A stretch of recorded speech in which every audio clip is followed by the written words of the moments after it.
आप तो खुद अपनी पीठ थपथपाने में लगे रहते हैं। सेना, देश, संसद से सच छुपाते हैं। ऑपरेशन सिंदूर जब शुरू हुआ, हम सब ने समर्थन किया, सब एकजुट होकर खड़े हो गए इस देश के लिए। दोबारा होगा, दोबारा खड़े हो जाएंगे। अगर हमारे देश पे हमला होता है तो यहां इस सदन में किसी भी पार्टी का हो, कोई भी हो, सब आपका समर्थन करेंगे। और हमें अपनी सेना पर गर्व है कि उन्होंने इस बार भी दृढ़ता से लड़ाई लड़ी, धैर्य से लड़ाई लड़ी, वीरता से लड़ाई लड़ी। लेकिन इस ऑपरेशन का सिंदूर का क्रेडिट, उसका श्रेय तो हमारे प्रधानमंत्री जी चाहते हैं। सही भी है, ठीक है, सही है, श्रेय ले, श्रेय ले। ओलंपिक्स में हमारा मेडल आता है, उसका भी श्रेय लेते हैं।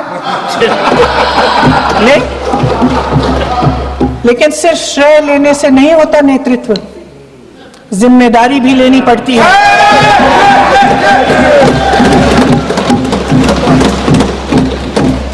देश के इतिहास में ये पहली बार हुआ, देश के इतिहास में ये पहली बार हुआ कि जंग होते होते ही रुक गई। रुक गई है जी। और इस रुकावट का ऐलान हमारी सरकार, हमारी सेना नहीं करती, अमेरिका के प्रेसिडेंट करते हैं, अमेरिका के राष्ट्रपति करते हैं। ये हमारे प्रधानमंत्री महोदय की गैर जिम्मेदारी का सबसे बड़ा प्रतीक है। आज गृह मंत्री जी ने इस बात पर उल्लेख किया। उन्होंने कहा, उनके शब्दों में उन्होंने कहा कि पाकिस्तान के पास शरण में आने के बजाय कोई चारा ही नहीं था। आपने शरण दिया क्यों? वो आते हैं आपके देश के अंदर, लोगों को मार डालते हैं और आप उनको शरण दे रहे हैं। क्यों दिया शरण? इसका जवाब क्यों नहीं दिया है एक भी भाषण में? जैसे ये बात उठी, शरण की बात की, हमारे गृह मंत्री जी ने इतिहास में चले गए। नेहरू ने क्या किया, इंदिरा गांधी ने क्या किया, यहां तक कि मेरी मां के आंसुओं तक चले गए। लेकिन इस सवाल का जवाब नहीं दिया कि ये सीज फायर हुआ क्यों, ये जंग रुका क्यों, और तब क्यों रुका जब दुश्मन के पास कोई चारा नहीं था हमारे श्रेय में आने के बजाय। क्यों रुका ये जंग? इसका जवाब नहीं दिया। धन्यवाद। आप देंगे?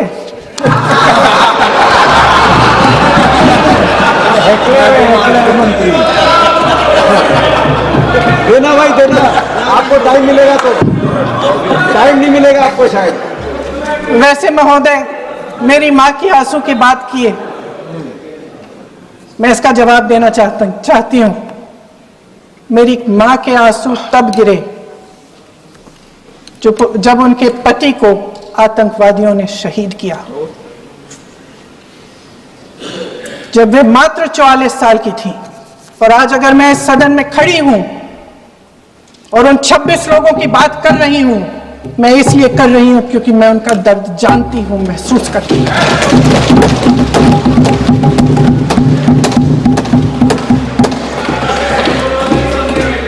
अध्यक्ष महोदय, मैंने कहा कि देश का नेतृत्व सिर्फ उपलब्धियों का श्रेय लेने से मजबूत नहीं होता।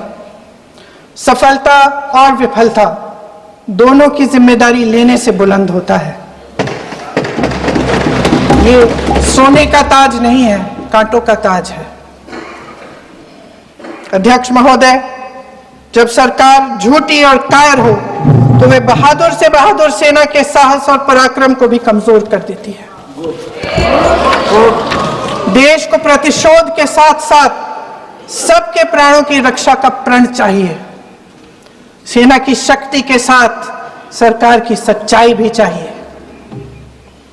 महान देशभक्त शहीद इंदिरा गांधी जी, जिन्होंने सफल कूटनीति के बल पर अमेरिका के राष्ट्रपति निक्सन का मुकाबला करके पाकिस्तान का विभाजन करवाया, बांग्लादेश बनाया, 1 लाख पाकिस्तानी सैनिकों को आत्मसमर्पण करने पर मजबूर किया, उन्होंने कभी इसका श्रेय लेने की कोशिश नहीं की।